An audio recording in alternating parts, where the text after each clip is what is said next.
Hello guys, welcome to GG farms. మీరు చూస్తున్నారు కదా ఫ్రెండ్స్, ఈ పిల్లలకి మనకు మైసూర్కి ఆర్డర్ వచ్చింది ఫ్రెండ్స్. మన సబ్స్క్రైబర్స్ ఒకరు మైసూర్ నుంచి ఆర్డర్ చేశారు ఫ్రెండ్స్.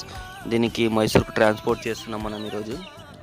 టోటల్ వచ్చేసి 28 చిక్స్ ఫ్రెండ్స్, మొత్తం 28 పిల్లలు అనమాట. మైసూర్కి అయితే ట్రాన్స్పోర్ట్ చేయడం జరిగింది ఈరోజు మనము. రైల్వే స్టేషన్లో ట్రాన్స్పోర్ట్ వర్క్ మొత్తం కంప్లీట్ అయిన తర్వాత వాళ్ళు ఒక స్లిప్ ఇస్తారు ఫ్రెండ్స్. ఈ స్లిప్ చూపిస్తేనే అక్కడ పార్సల్ రిసీవ్ చేసుకోవడానికి ఉంటుంది అనమాట. సో అందుకని మనం ఈ స్లిప్ని బాక్స్లోనే పెట్టేయడం జరుగుతుంది. కంపల్సరీ ఒరిజినల్ స్లిప్ ఉండాలి అంటారు వాళ్ళు.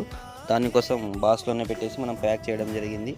మన కస్టమర్ అక్కడ రిసీవ్డ్ అయిన తర్వాత ఆ స్లిప్ని చూపించి దాన్ని తీసుకొని వెళ్ళొచ్చు. లైక్ చేయండి, ఫాలో చేయండి, సబ్స్క్రైబ్ చేయండి.